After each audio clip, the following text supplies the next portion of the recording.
Gainesville, Florida. Following an FDLE investigation, the Alachua County Sheriff's Office arrested James Yakubsin, 41, of Alachua, for the purchase of a controlled substance, conspiracy to purchase a controlled substance, unlawful use of a two-way communications device and misuse of law enforcement databases. Yakubsin was a deputy at the Dixie County Sheriff's Office. Dixie County Sheriff Darby Butler said, after learning of this investigation and arrest, James Yakubsin's employment with the Dixie County Sheriff's Office was terminated immediately. FDLE began its investigation in October after receiving allegations Yakubsin was illegally purchasing methamphetamine drugs, Adderall and Suboxone. The investigation shows he purchased drugs, both on and off duty, from two known drug dealers. Yakubsin warned his drug dealers to stay away from another drug dealer he knew was being investigated and searched law enforcement databases to ensure there were no investigations or warrants for his drug dealers. He was arrested by Alachua County Sheriff's deputies on Tuesday and booked into the Alachua County Jail. The Office of the State Attorney, 8th Judicial Circuit, will prosecute this case.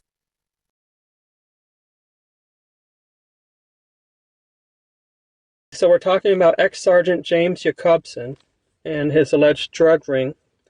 He was found with meth, Adderall, and Suboxone. So let's talk about that. The significance of each. It would make more sense if he had Narcan, which is most definitely. That way, if he or any of his customers OD'd, he'd have a recourse for that. That would be the smart thing to do, but I guess the super smart thing to do would be not be a drug. Not have it at all. Yeah, not be a drug dealer. How do we want to talk about these two dealers? Well, the reality is, there was really three in question because he veered them away from one, so does that. At least that shows that he had a working knowledge of the three, but there were two mentioned that he was playing protection for.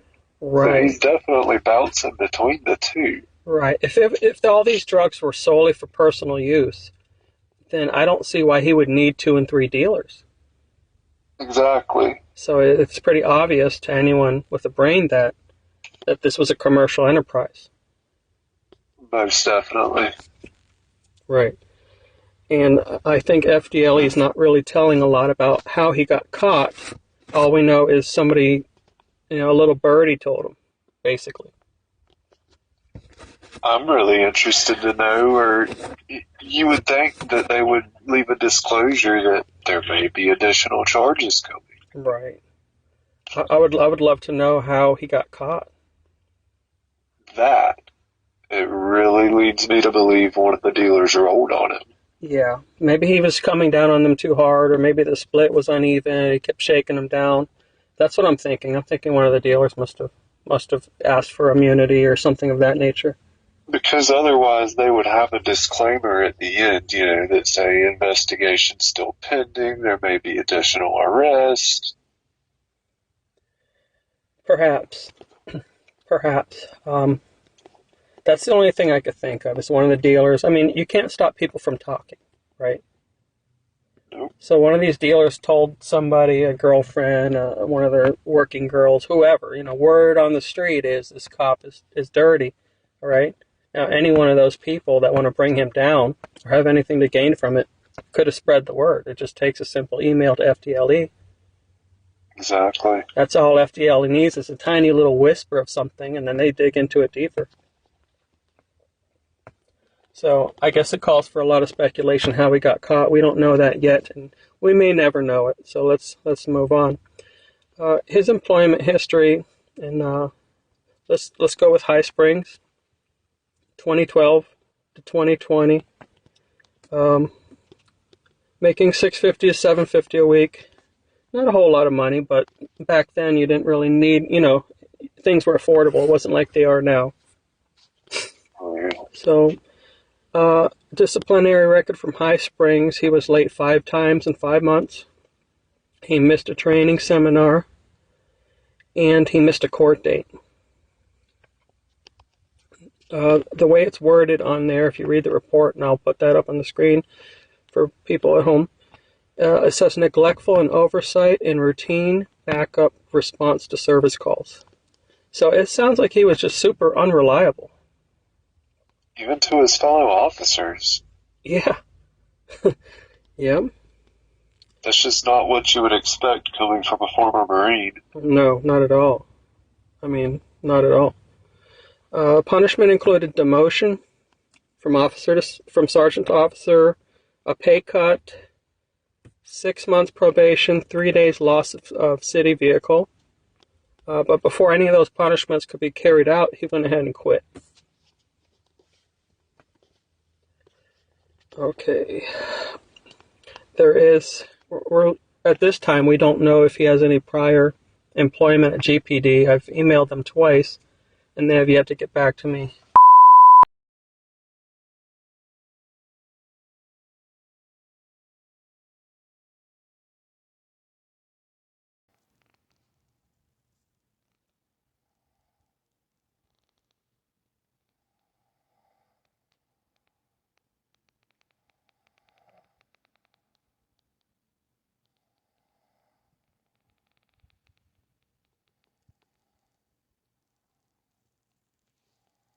ASO denied ever hiring them, ever having him work for them.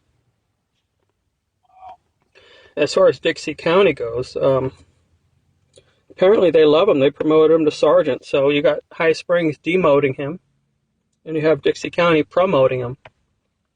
In just less than 2 years, he made sergeant at Dixie. Yeah, you think those 2 years they would get to know him a little better and realize he's not sergeant material, and not even police officer material at that.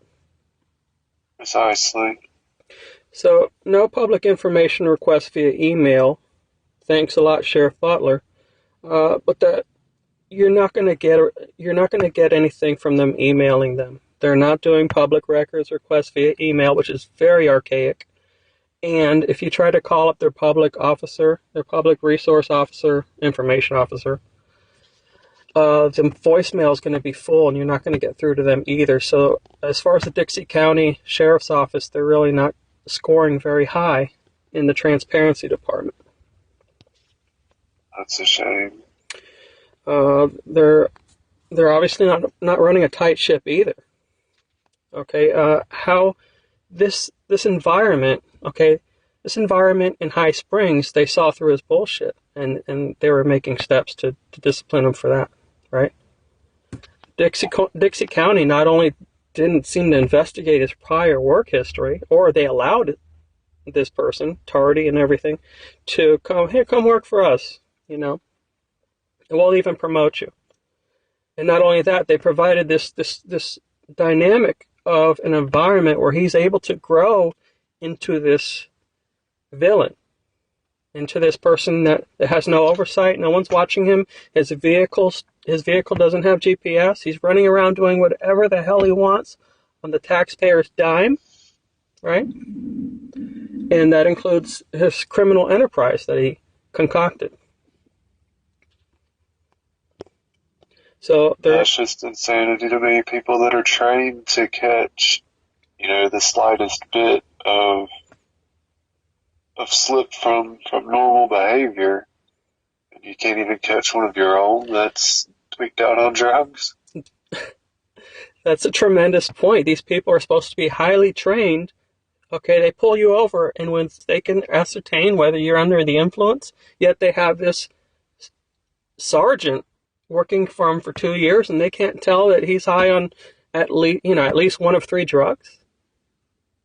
Hey, maybe that's why he wasn't backing up his officers at High Springs. They're showing up for court. Too busy getting high. Well, that's speculation, of course, but it's valid. It's valid speculation.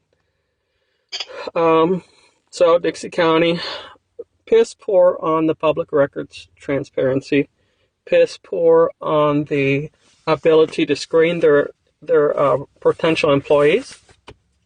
Doesn't make sense.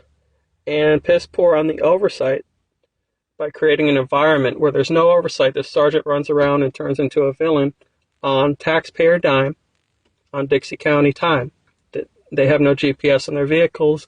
They obviously dropped the ball somewhere, if FDLE has to step in and say, that's like someone coming in and punishing your kid, Are you not capable of punishing your own kid? You have to have FDLE come in and step in and do this because you didn't detect it. You weren't able to keep tabs on your people. This looks a lot worse on Dixie County than most people think. And the more you dig into it, the more you find. Okay. Sheriff Butler did come out and say things to the effect of, this doesn't reflect all of us. We're deeply saddened and all this other stuff. That's words. Standard. That's words. I'm looking. I was looking for actions. I'm looking for transparency in the public records requests. I'm looking for previous actions where they looked up this guy and found out he wasn't worth hiring. I don't care how hard up you are. And, they're not keeping tabs on him. But let's move on. Financial cost to the community. So he's living in Alachua. He travels to Dixie County. The small part of it is wear and tear in the vehicle, fuel, his travel time. It doesn't seem like a big deal, and it seems like I'm kind of nitpicking, but this is taxpayer dollars, and it adds up. It adds up. These hours and hours and miles and gallons of fuel. This all adds up. And he's running around Alachua, a good distance from Dixie County, and we don't even know what he's doing on the clock. Well, we do now, and it's not looking good. It's basically a taxpayer-funded drug dealer. We'll give you the fourth poorest county in the state's paying for it. Yeah, isn't that ironic? We'll give you a car and a salary and a gun and a badge. What happens after that? That's up to you. Become a drug dealer. Of course, I'm speaking facetiously, but that's exactly what happened. Let's see. Dealing drugs on the clock. Even once he's arrested, he's a burden from start to finish. Once he's arrested, he's still a burden to the taxpayers because, we have to pay for custody. We're paying for his protected custody. It's not normal jail, prison room and board. He's going to be in for many, many years, undoubtedly, right? And all those years, me and you are going to pick up the tab for that. And because it's custody, it's going to be more expensive.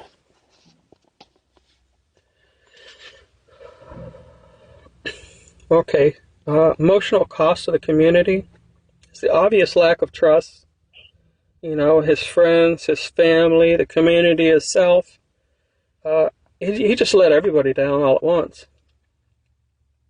Exactly. His daughters could have been exposed to this poison. That was the one that got me the worst. Yeah, that's a big disappointment. I'm sure his wife's not too happy with him either.